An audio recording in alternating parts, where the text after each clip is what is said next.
ஆதியாகமத்தின் புஸ்தகம் 39 கர்த்தர் யோசேப்போடு இருந்தார். அவன் காரிய சித்தி உள்ளவனானான்.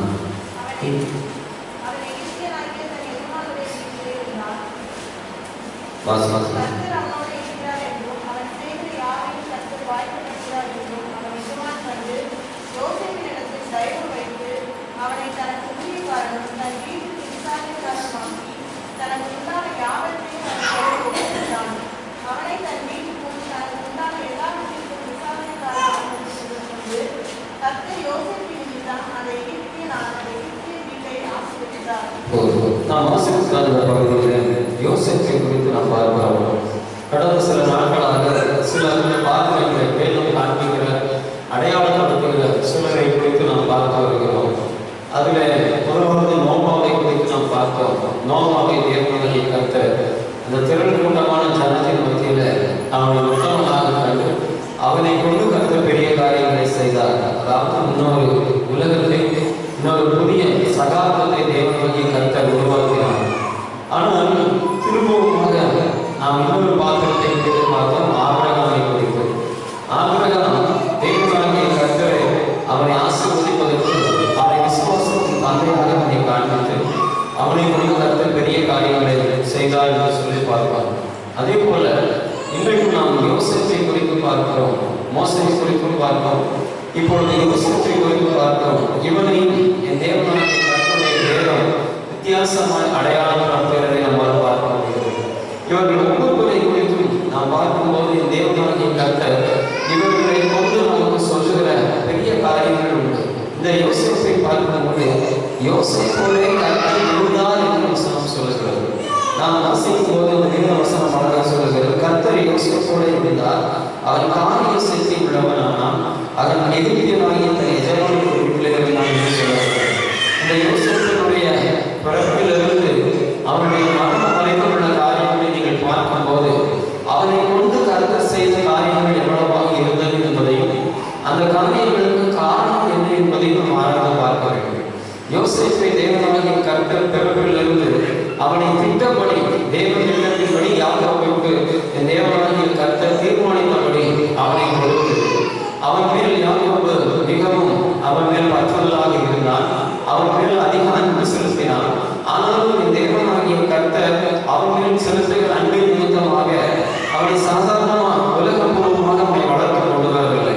அவன் மேல் ஒரு திட்டத்தை வைத்து அவனோடு கர்த்தர் இருந்ததை ஜனங்கள் உணர்ந்து கொள்ளும்படி கர்த்தர் காரியங்களை செய்தார். அதை நம்ம பார்க்கும் போது இந்த யோசேப்பை குறித்து சொல்லப்பட்டிருக்கிறது, அவனோடு கர்த்தர் இருந்தால் அவன் காரிய சித்தி உள்ளவனானான் என்று சொல்லப்படுகிறது. இந்த யோசேப்பு ஒரு சாதாரணமான பகுதியை கடந்தவர். இங்கே நம்ம பார்க்கிற வேதத்திலிருந்து பார்க்கிற சவால் மிக்க ஜனங்கள் யாரையும் கர்த்தர் சாதாரணமாக கொண்டு வருகிறார். இன்னைக்கு நம்ம என்ன நினைக்கிறோம், இந்த பாத்திரங்கள் எல்லாம் நமக்கு முன்னோடியாக இருக்கிறது, நாமும் அப்படி இருக்க வேண்டும், ஆனால் சாதாரணமாக வரணும்னு நினைக்கிறோம். அது முடியாது. ஆபிரகாமை பார்க்கும்போது அவனை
இந்த இந்த வசனத்தை பார்வோனுடைய இடத்துல போய் இருக்கும்போது கர்த்தர் யோசேப்போடு இருந்தான்னு சொல்லுகிற வார்த்தையை ஒருவேளை பாடும் இடத்துல யோசேப்பு தலைமுறை போது கர்த்தர் யோசேப்போட இருக்கிறாருன்னு சொன்னா அவன் அனுமதி ஒத்துக்குவாங்க, நம்ம ஒத்துக்குவோம். நம்ம நினைக்கிறோம் கர்த்தர் உன்னோடு இருக்கும்போது பாடுகள் இருக்காதுன்னு நினைக்கிறோம். கர்த்தர் உன்னோடு இருக்கும்போது கஷ்டங்கள் இருக்காதுன்னு நினைக்கிறோம். கர்த்தர் உன்னோடு இருக்கும்போது அவமானங்கள் இருக்காதுன்னு நினைக்கிறோம். ஆனா அப்படி அல்ல. கர்த்தர் உன்னோடு இருக்கிறார் என்பதற்கு இவைகள் அடையாளங்களாக இருக்கின்றன. கர்த்தர் உன்னோடு இருக்கிறார் என்பதற்கு இவைகள் அடிப்படையான காரியங்களாக இருக்கிறது. அதனாலதான் யோசித்து கர்த்தர் அவனோடு கூட இருந்ததுனால அவன் மரணத்திற்கு ஒப்பு கொடுக்கப்படவில்லை. மாறாக அவன் எகிப்திற்கு விற்கப்பட்டான். எகிப்திற்கு அடிமையாக விற்கப்பட்டு யோசேப்பை கொண்டு போறாங்க.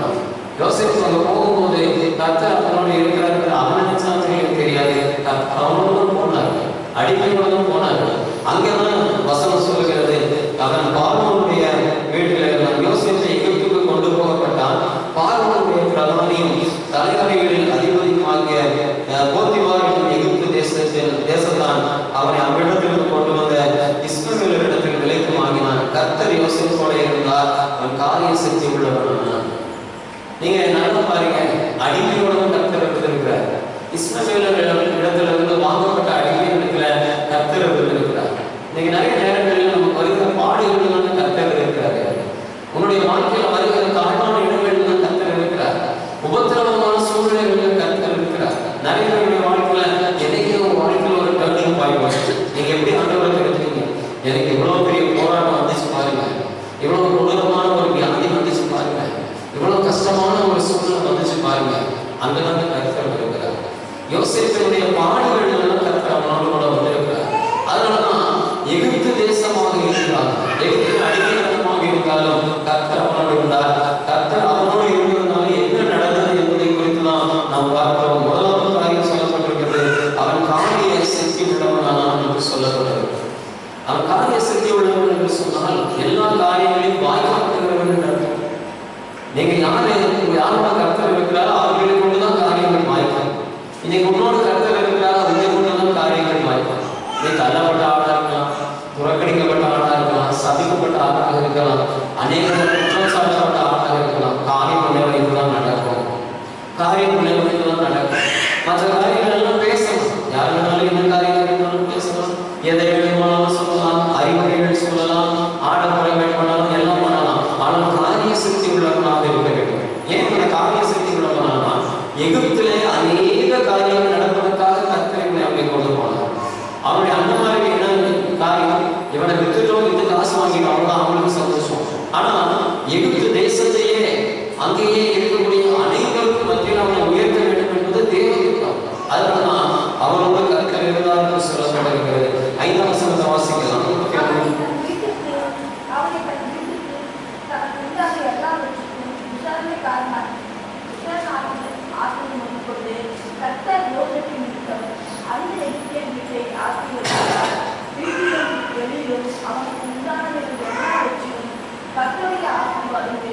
அந்த கர்த்தர் யோசேப்பை நிமித்தம் அந்த எகிப்தியன் வீட்டை ஆசீர்வதித்தார். வீட்டிலும் வெளியிலும் அவன் உண்டானவைகள் எல்லாவற்றிலும் கர்த்தருடைய ஆசீர்வாதம் இருந்தது. If there is one Joseph inside your campus, if there is one Joseph inside your family, if there is one Joseph inside your congregation, the entire thing will be blessed. ரொம்ப முக்கியமானது. Even if he is being an Egyptian, that's not a matter. There is Joseph inside there. அப்ப கர்த்தர் யாரை கொண்டு கர்த்தர் செய்கிறாரோ அவர்களை கொண்டுதான் செய்வார். இந்த போத்திபாருடைய வீடு அவனுடைய ஆசீர்வதிக்கப்பட்டதாக தெரியல. இங்க வசனம் சொல்றது, யோசேப்பை கர்த்தர் உள்ள கொண்டு போனா யோசேப்பை நிமித்தம் அவனுடைய வீடு ஆசீர்வதிக்கப்பட்டது. யோசேப்பை நிமித்தம் அவனுடைய வீட்டில் உள்ளேயும் வெளியேயும் ஆசீர்வாதங்கள் இருந்தது என்று சொல்லப்படுகிறது. இன்னைக்கு நம்மளுடைய வாழ்க்கையில யோசிச்சு பாருங்க, கர்த்தர் உன்னோடு இருந்தார், நீ இருக்கிற இடம் ஆசீர்வாதமாக இருக்கும். நான் எங்க போனாலும் பிரச்சனை தான் சொல்றோம் இல்லையா? நான் எங்க போனாலும் உபதிரவமா தான் இருக்கு, எங்க போனாலும் ஏதாவது ஒரு பிரச்சனை வருது, நான் எங்க போறேன்னா அங்கதான் எனக்குன்னே வருது. அப்படி இல்லை, நீதான் கொண்டு போக, நீதான் கொண்டு போகலாம். ஆனா நீ போகிற இடங்கள் சரியாக இருக்கும். இங்க யோசேப்புக்கு தேவன் யோசேப்போடு இருந்தார், அவன் போனான், காரிய சக்தி உள்ளவனானான், எகிப்தியனுடைய வீடு ஆசீர்வதிக்கப்பட்டது. Even if it is a place of idol worshippers, even it might be a place of a person who is against the guy, but it will be blessed on behalf of you. உன்னால் ஆசீர்வதிக்கப்பட வேண்டும், என்னால் ஆசீர்வதிக்கப்பட வேண்டும், என்னால் அந்த இடம் மகிழ்ச்சியாக இருக்க வேண்டும். நான் போகிற இடம் சந்தோஷமா இருக்கும். நினைச்சு பார்க்கணும், நான் போகிற இடத்துல எல்லாரும் முன்னோடுவாங்க, யாரும் ஒருத்தருக்கு பேசக்கூட கூடாது. அந்த இடத்துல ஒரு பெரிய நிசப்தம் வரும், எல்லாரும் என்ன மட்டுமே பார்க்கணும். நீ அடிமையா இருந்தா போதும், உன்னை பெருசாகணும்னு அவசியம் இல்லை. அங்கே கர்த்தர் உன்னை பெருசாக்கிடுவார். யோசேப்பு அடிமைதாங்க, போத்திவா சொல்லுகிற வேலையை செய்யணும், தோட்ட வேலை செய்யணும், வீடு வேலை செய்யணும், எல்லா வேலையும் செய்யணும். ஆனா அவன் வீட்டுக்கு ஆசீர்வாதம் யாருன்னு அந்த தோட்டக்காரங்க. இது அடிமை. இன்னைக்கு நீ இருக்கிற சபைக்கு நீ ஆசீர்வாதமா இருக்கிறீங்களா? உன்னை தேடுகிறார்களா? நீ வரணும்னு சொல்லி ஆசைப்படுறாங்களா? உன்னுடைய வீட்டுல, உன்னுடைய குடும்பத்துல நீ கடந்து செல்கிற வேலை ஸ்தலங்கள்ல உன்னை ஜனங்கள் தேடுகிறார்களா? அது ஆசீர்வதிக்கப்படுறவங்களால அந்த இடத்துல சமாதானம் கொண்டு போறீங்களா? நீ என்ன நான் தான் அங்க பெரியவங்க, நான் தான் அங்க முதன்மையான ஆட்களா இருக்கேன், அது அவசியம் இல்லை. முதன்மையான ஆள் அவசியம் இல்லை, அந்த இடத்துக்கு முக்கியமான ஆள் அவசியம். இன்னைக்கு வேணும் யோசித்து கொண்டு அதுதான் நமக்கு கருத்து கொடுக்கிறது. 39ஆம் அதிகாரத்தினுடைய 21ஆம் வசனத்தை வாசிக்கலாம்.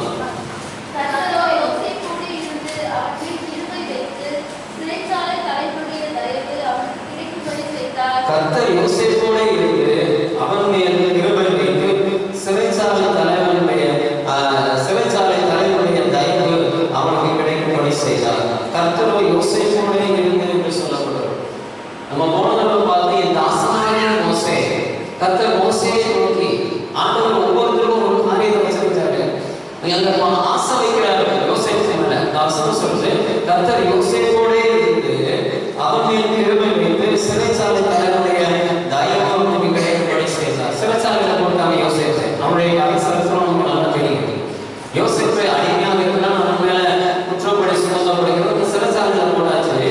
ஆனா சிறைச்சாலையினுடைய தலைவனுடைய கண்களிலே தயவு கிடைக்கும்படி கர்த்தர் செய்தார், கிருபை கிடைக்கும்படி செய்தார். காரணம் என்ன? கர்த்தர் யோசேப்போட இருந்தார். If the God is being with you, the grace will be transferred from any kind of higher affection. அவங்க என்ன பண்ணினாலும் நம்மளுடைய காரியங்களுக்கு ஒத்து வர மாட்டேங்கிறாங்க, என்ன பண்ணினாலும் எதிர்த்து நிற்கிறாங்க, என்ன பண்ணினாலும் நமக்கு ஒத்துழைக்க மாட்டேங்கிறாங்க. வசனம் சொல்றது, கர்த்தர் உன்னோடு இருந்தால் அவருடைய கண்கள்ல தயவு கிடைக்கும். அது எப்பேற்பட்ட ஆளாக இருந்தாலும் சரி, என்ன சூழ்நிலையாக இருந்தாலும் சரி, முதல் காரியம் கர்த்தர் உன்னோட இருக்கிறாராக இருப்பார். கர்த்தர் உன்னோடு இருந்தால் நீ இருக்கிற இடம் ஆசீர்வாதமாக இருக்கும். கர்த்தர் உன்னோடு இருந்தால் நம்மளுடைய தலைவர்கள் கண்களில் அவனுக்கு தயை கிடைக்கும். எந்த சூழ்நிலையில் கர்த்தர் நம்மோடு இருக்க வேண்டும். வசனம் சொல்லுகிறது, அவர்கள் கிருபை வைத்து சிறைச்சாலை தலைவருடைய தயவு அவர்களுக்கு கிடைக்கும்படி செய்தார் என்று சொல்லப்படும். கர்த்தருடைய கிருபை இருந்தது. கர்த்தர் உன்னோடு இருந்தால் ஆசீர்வாதம், கர்த்தர் உன்னோடு இருந்தால் அவருடைய கிருபை கிடைக்கும். அந்த ஜனத்தினுடைய அதிகாரிகளுடைய தயை கிடைக்கும். 22ஆம் வசனத்தை வாசிக்கலாம்.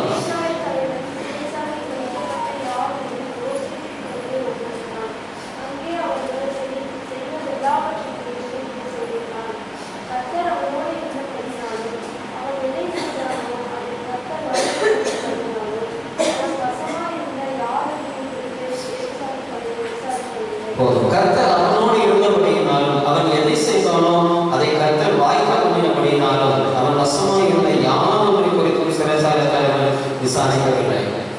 நல்ல கவனிங்க, கர்த்தர் உன்னோடு இருக்கிறார் அடையாளம் தெரியுமா? நீங்கள் எதை செய்தாலும் அது வாய்க்கும்.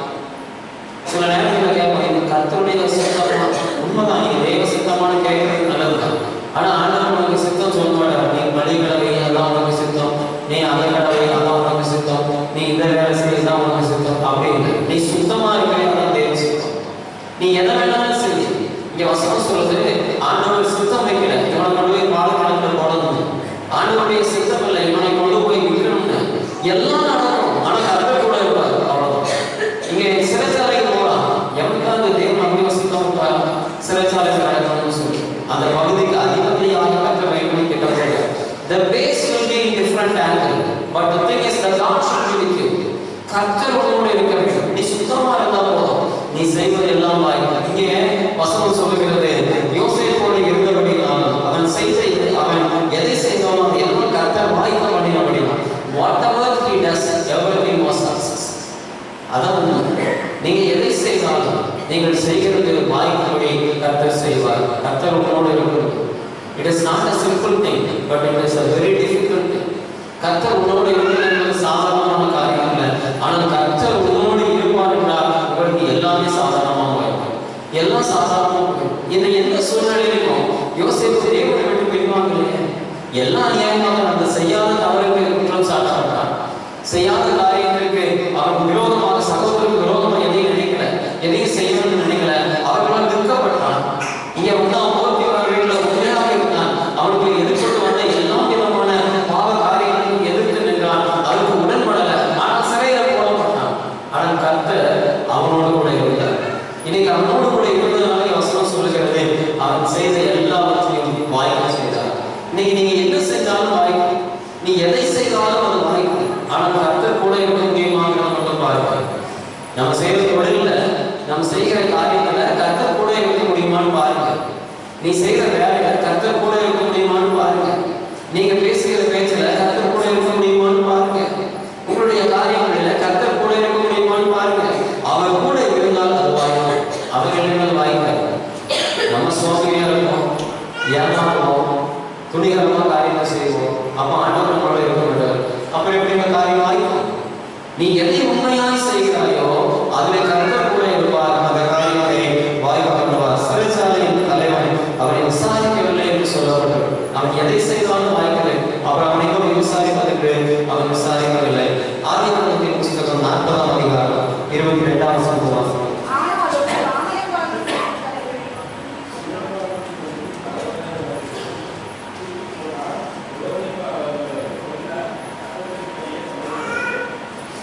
திரும்ப வாசிக்கலாம்.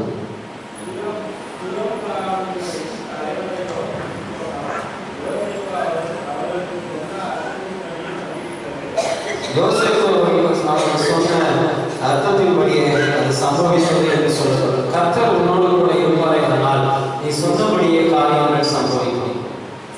நீங்க தீர்க்கதரிசனம் புதுசா போய் கேள்வி வேண்டிய அவசியம் இல்லை. நீ சொல்லுகிற காரியம் சம்பவிக்கும். இங்கே வசனம் சொல்லுகிறது, யோசேப்பு அவர்களுக்கு சொன்ன அர்த்தத்தின்படியே அது சம்பவித்தது. ஆனாலும் பானபாத்திரக்காரன் தலைவன் யோசேப்பை நினையாமல் அவனை மறந்து விட்டார்.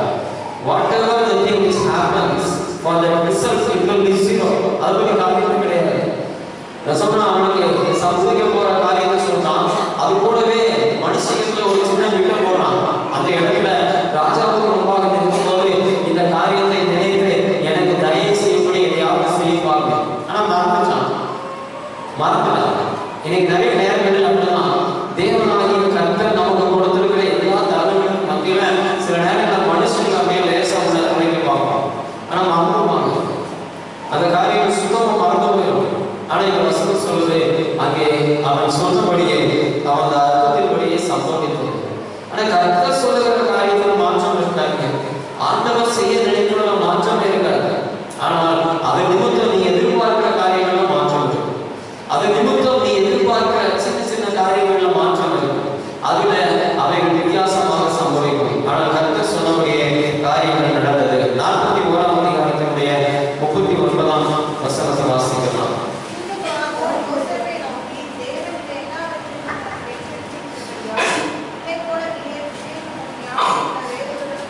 போதும். பின்பு பார்க்கும் யோசேப்பை நோக்கி, தேவன் இவை எல்லாவற்றையும் உனக்கு வெளிப்படுத்தி இருக்கிறபடியால் உன்னை போல் விவேகமும் ஞானமும் உள்ளவன் வேறொருவனும் இல்லை இருக்கிறார். ஞானம் உள்ளவனாக இருப்பார். கர்த்தர் உன்னோடு இருந்தால் விவேகமும் ஞானமும் உள்ளவனாக இருப்பார். இப்போ ஒரு ஞானம் இருப்பாருங்க, அது பிசாசு கூட இருக்கிறதுனால இருக்கிற ஞானம். அதுல சந்தோஷம் கிடையாது, அதுல சமாதானம் கிடையாது, அதுல ஆசீர்வாதம் கிடையாது, அதுல ஒண்ணுமே கிடையாது. இந்த ஞானம் நினைச்சிட்டு நரகத்துக்கு தான் போக முடியும். ஆனாலும் கர்த்தருடைய ஞானம் இல்லை, அது சந்தோஷம், சமாதானம், உயர்வு, ஆசீர்வாதம், மேன்மை, இதை கொடுத்து போயிடும். ரெண்டு ஞானத்துக்கு வித்தியாசம் இருக்கிறது. ஏன்னா ரெண்டும் போட்டி போட்டுட்டே இருக்கும். இந்த ரெண்டுக்கும் தான் பெரிய யுத்தம் நடந்து கொண்டு இருக்கும். இங்கே யோசேப்புடைய ஞானத்தை அவன் பயன்படுத்தணும்னா அவன் எங்கேயோ அந்த பயன்படுத்தி இருக்கணும். அந்த குழுவில் இறக்கும் போதே தந்திரமா ஓடிக்கலாம். அவனுடைய ஞானம் அவனுடைய அண்ணன் கையில் இருந்து தப்பிக்கும்படி பயன்படலை. அவனுடைய ஞானம் இந்த விற்கப்படும்படியான இந்த இஸ்ரவேலர்களிடத்திலிருந்து அவனை காப்பாற்றல. அவனுடைய ஞானம் போத்திபாருடைய வீட்டில் சிக்கிக் கொள்ளும் போது அவனுக்கு பயன்படலை. அவனுடைய ஞானம் இந்த ராஜாவாக்கப்படும் போது, எகிப்தின் சகல காரியங்களுக்கும் அவனை அதிபதியாக்கும் போது, அந்த எகிப்தின் பார்வோனுடைய வாயினால் அது சொல்லப்படும்படி நம்ம ஞானம் எங்கே ஃபர்ஸ்ட் ஸ்டெப்லேயே வேலை செய்ய ஆரம்பிச்சு. இவனுக்கு பாதியே செய்யல, நம்மளோட விடுதலாம் பார்க்குறாங்க. கேப் வச்சா ஓடிடணும் நினைக்கிறேன். ஆண்டவரை காப்பாற்றினா அது ஒரு பேர் வச்சுக்கணும். அது ஞானம் இல்லையா? மிக்க பார்க்கும்போது எங்கேயோ கொஞ்சம் வெளியே எடுத்துட்டாங்க, நம்மளை வித்துருவான போல தப்பிச்சு ஓடிடலாம். ஆண்டவர் நமக்கு காண்பிக்கிறார். அந்த இடத்துல நம்மளை தவறாக சந்திச்சிட்டாங்க. என் ஞானத்தின்படி நான் எல்லாத்தையும் சர்வே பண்ணி எல்லாத்தையும் நான் உண்மையான ஞானம் கொடுக்குறேன், நான் உண்மையான மனுஷனை ப்ரூவ் பண்ண பார்க்குறேன். That is not something. எல்லாம் கடந்து போகும். சொல்ல வேண்டிய இடத்துல சொல்லுவார். கர்த்தர் உன்னை ஞானி என்று விளக்க பண்ணும் இடத்துல விளக்க பண்ணுவார். இங்க போத்திமார் சொல்லியிருந்தார், பெரிய பவர்ஃபுல்லா இருந்திருக்காரு. சிறச்சாது கல்யாணம் சொல்லியிருந்தார், பெரிய பவர்ஃபுல்லா இருக்காரு. இந்த இடத்துல அவனை ஞானமான என்று சொல்லி அவனை நிர்ணயம் செய்ய வேண்டிய இடத்துல வேறொருவரும் கிடையாது. அந்த ஃபுல் எகிப்திற்கும் சாம்ராஜ்யத்திற்கும் அதிகாரியாக இருக்கிற பார்வோன் சொல்றோம். அதுதான் தேவத்திட்டம். If you should be declared as a wise person, the person who is declaring should have that personality. ரொம்ப முக்கியமானது. உன்னை நல்லவன்னு சொல்றேன், ஒரு நல்லவனா இருக்கணும். ரெண்டு குடியாரங்களும் பேசியிருக்கோம். உலகத்திலேயே திருக்கி அமைக்க போற மாதிரி தான் சொந்த குடும்பத்தை பார்த்துக்க மாட்டான். ஆனா எங்கே உன்னை குறித்து ஒரு மனுஷன் நல்லவன் என்றோ கெட்டவன் என்றோ சொல்லணும்னா அதை சொல்லுவதற்கான தகுதி உள்ளவனாக இருக்கணும். இங்கே எகிப்தின் சாம்ராஜ்யத்தை ஞானமா கட்டு வைத்துக் கொண்டு அதை முழுவதையும் அரசாட்சி செஞ்சிருக்கிற அந்த பார்வோன் சொல்லுகிறான். பின்பு பார்வோன் யோசேப்பை நோக்கி, தேவன் இவைகள் எல்லாவற்றையும் உனக்கு வெளிப்படுத்தி இருக்க, உன்னை போல விவேகமும் ஞானமும் உள்ளவன் வேறு ஒருவனும் இல்லை, உன்னை போல ஞானம் உள்ளவன் வேறு ஒருவனும் இல்லை என்று அந்த பார்வோன் சொல்லும்படி கற்று வைத்திருந்தார். காரணம் என்ன? There was only reason. The God was with Joseph. ஆண்டவர் யோசேப்போடு இருந்தார். கர்த்தர் யோசேப்போடு இருந்தார். கர்த்தர் யோசேப்போடு இருந்ததுனால காரிய சித்தி உள்ளவனானான். கர்த்தர் யோசேப்போடு இருந்ததுனால அவன் ஆசீர்வாதத்தின் பங்காளியாக இருந்தான். கர்த்தர் யோசேப்போடு இருந்ததுனால அவன் மேல் தயை கிடைத்தது, அவனுக்கு கிருபை கிடைத்தது. கர்த்தர் யோசேப்போடு இருந்ததுனால அவன் எல்லா காரியத்தையும் அவன் அறிந்தவனாக இருந்தான். கர்த்தர் யோசேப்போடு இருந்ததுனால அவன் ஞானவானாக இருந்தார். 41 வசனத்தை வாசிக்கலாம். பின்னும் பார்வோன் யோசேப்பை நோக்கி, உன்னை எகிப்து தேசம் முழுமைக்கும் அதிகாரியாக்கிறேன் என்று சொன்னான். ஞானம் உள்ளவன் என்று மட்டும் சொல்லல, அவனுக்கு எகிப்து தேசத்தின் அதிகாரியாக மாற்றினான். என் தேவனாகிய கர்த்தர் அவனோடு இருந்தார். ஃபர்ஸ்ட் ஆண்டவர் கூட இருந்தார். ஃபர்ஸ்ட்ல இருந்தார். இடையில வரல, குழியிலிருந்து எழுந்ததுக்கு அப்புறம் வரல, விற்கப்பட்டதுக்கு அப்புறம் வரல. ஃபர்ஸ்ட்ல இருந்தே இருக்கிறார். குழியிலேயும் கர்த்தர் கூட இருக்கிறார். விற்கப்பட்ட அடிமையாகும் போதும் கர்த்தர் கூட இருக்கிறார். சிறைச்சாலையிலும் கர்த்தர் கூட இருக்கிறார். பார்வோன் அவனை அதிகாரியாகும் போதும் கர்த்தர் கூட இருக்கிறார். There will be some times which might be seen as a negative part in your life, but the positives will make some multiplications in your life. சீக்கிரத்தில் கர்த்தர் அவனை உயர்த்தி எகிப்துக்கு அதிகாரியாக்கினான். யோசேப்பை கர்த்தர் அதிகாரியாக்கினான். காரணம், அவனோடு கூட கர்த்தர் இருக்கிறார். He is still now he is being an empty vessel, but he was filled with Holy Spirit. கர்த்தரால் நிரப்பப்பட்ட ஒரு பாத்திரமாக இருந்தான். அதனால் அவனை அதிகாரியாக்கினான் என்று சொல்லப்படுகிறது. பார்வோன் அவனை ஞானம் உள்ளவன் என்று சொல்கிறான். அவனை அதிகாரியாக்கினான். என்ன செய்கிறான்? 45 வசனத்தை வாசிக்கலாம்.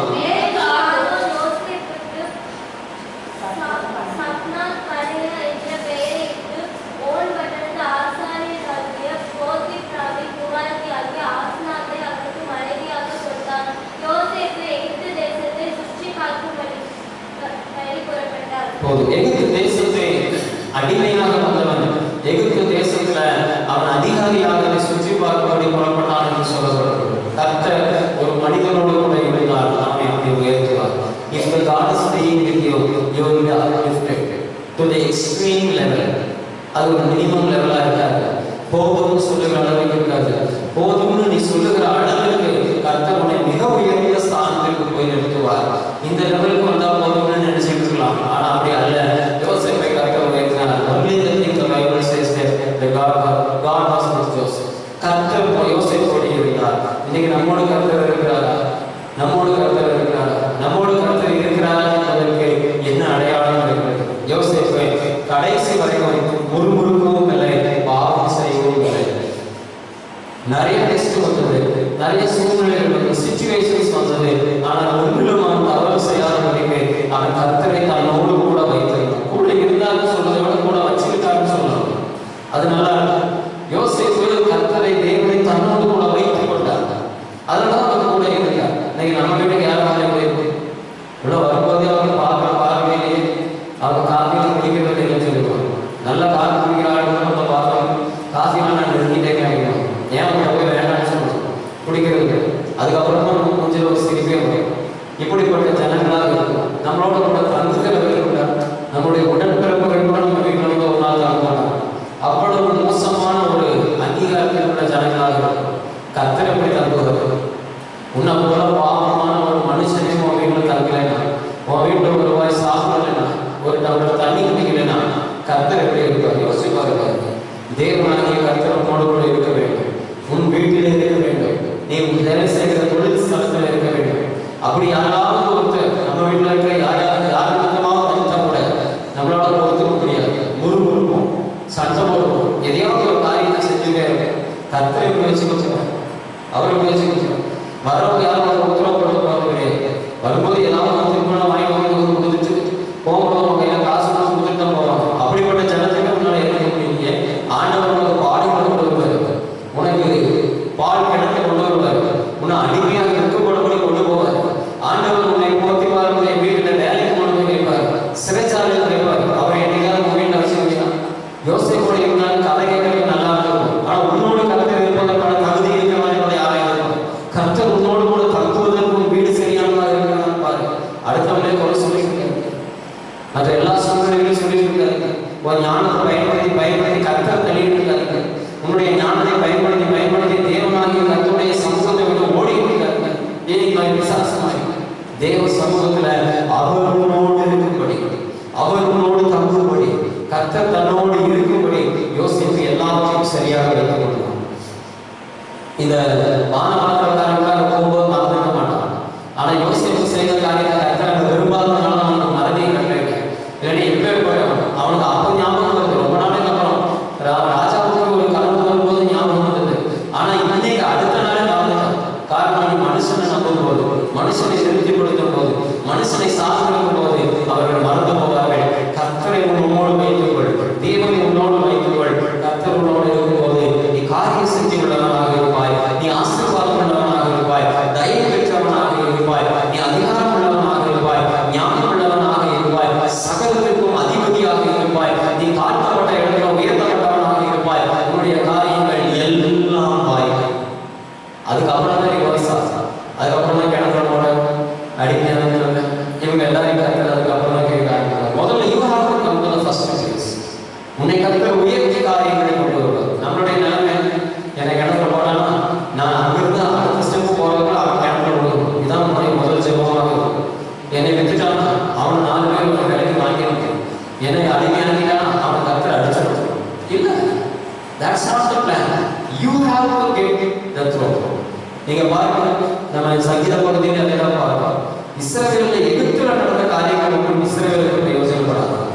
எகிப்தில் நடந்த வாதைகள் ஒன்றும் இஸ்ரவேலுக்கு பிரயோஜனப்படாது. அது எகிப்தில் கொண்டு பாடப்படுச்சு, எகிப்தில் நாசம் ஆகிச்சு.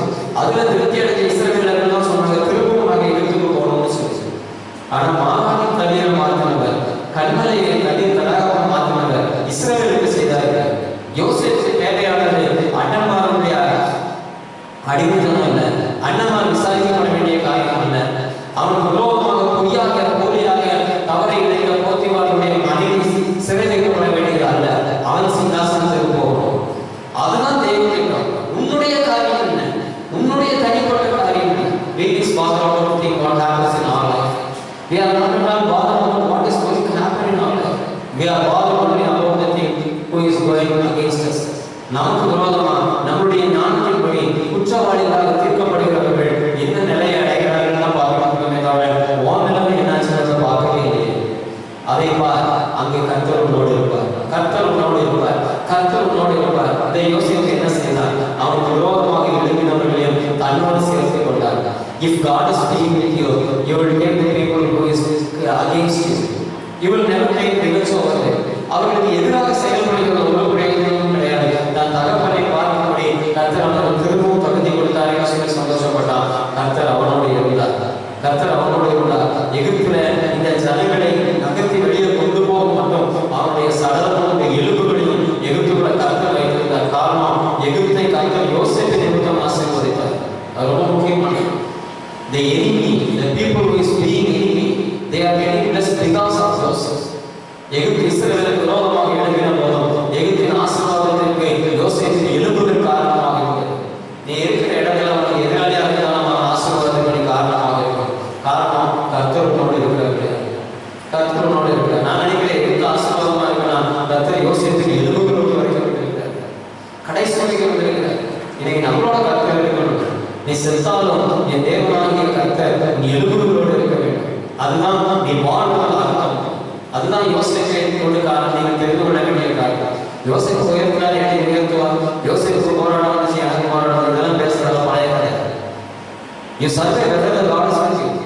You think whether the God is with you. கர்த்தர் உன்னோடு இருக்கிறதற்கான அடையாளம் என்ன?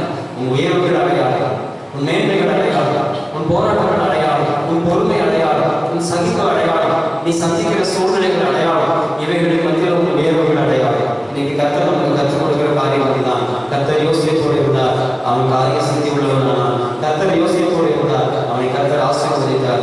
கர்த்தர் யோசேப்போடு இருந்தார், தயை பெற்றான். கர்த்தர் யோசேப்போடு இருந்தார், ஞானம் உள்ளவனாக இருந்தார். கர்த்தர் யோசேப்போடு இருந்தார், அவன் தேவனாகிய கர்த்தருக்கு முன்பாக சகல காரியங்களிலும் அதிகாரியாக இருந்தான். கடைசியாக வாசிக்கலாம் ஆதியாகமம் 50ஆம் அதிகாரம் 26ஆம் வசனம்.